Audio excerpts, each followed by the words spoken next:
Our society originated as the Shire of Eltham Historical Society.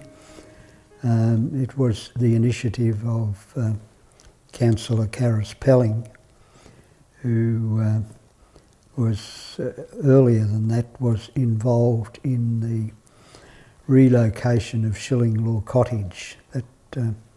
That's a historic Eltham cottage that the council had bought as the site for the new Shire offices, and the council wanted to demolish the cottage, but the local community thought that it was worth saving, and so raised funds to relocate the cottage to council land nearby, and that really was the start, I think, of local interest in historical matters.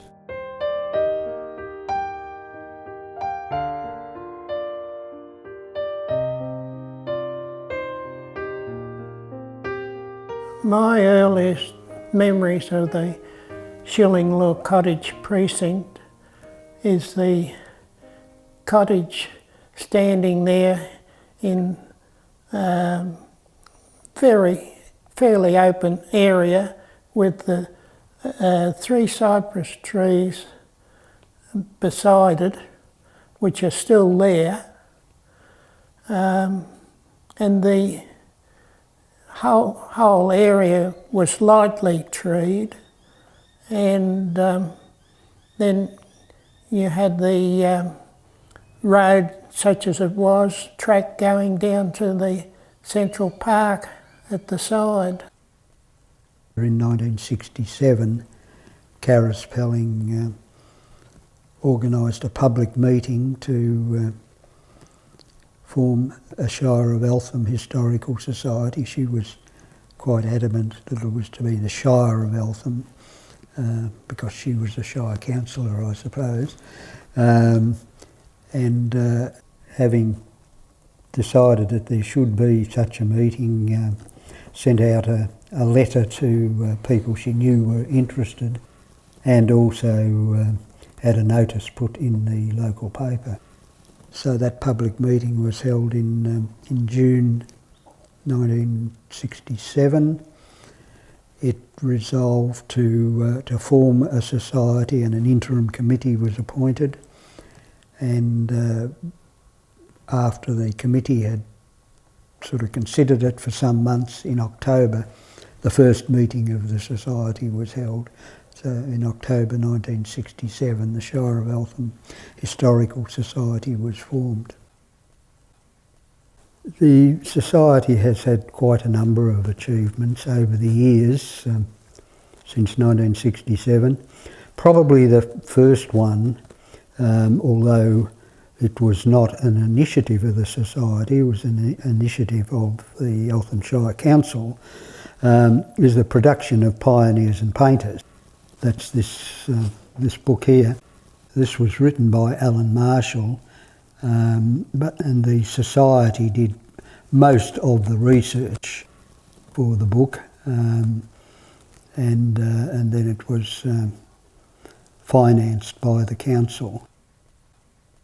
In order to raise funds for the relocation of the cottage, the committee had a number of fundraising initiatives, but one of those, probably the most important one, was the production of this cookbook, the Flavour of Eltham.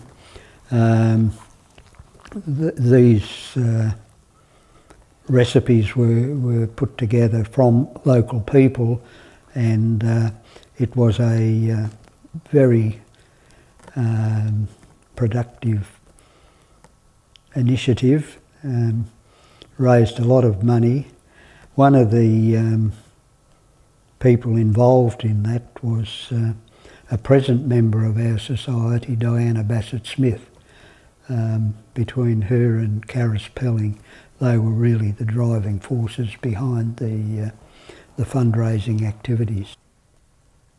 The council facilitated banners being produced by a number of local groups, and society members attended workshops and produced a very large society banner that was later used mainly for Eltham Festival parades. The society originated the Andrew Ross Museum, although that is now a separate body run by its own board of management. Initially it was set up by the society, and in particular society members Joy and Bruce Ness had always wanted a museum and donated quite a lot of material for display in the museum. So that was quite a major project that went on over some years and finally resulted in the establishment of the museum, which is now a separate organisation. The local history centre was set up by the Eltham Historical Society in the old police residence in 1998, using just the police residence and the old stables as well for storage. The society has contributed to the local community in quite a number of ways. We have done presentations to local groups. There are also planning issues that we have become involved in, always that have some historical context. We've made presentations to the council and been involved in several planning appeals, some successfully, some not so successfully. Then we've also done things like articles in local newspapers. In particular, Harry Gillam did quite a number of articles in local newspapers on various historical themes. We've had several school groups, Scout Cub groups visit, also a couple of Probus groups, Rotary groups have visited our society. The school children come to the courthouse and they're shown through the courthouse, and we usually charge one of the teachers with something or other, and then put them in the lock-up at the back, and the children enjoy being locked up, but more so when the teachers are locked up. Things are changing as we move along. The society is quite different now to what it was initially. Certainly we're far more organised. I think it will continue to change as time goes on.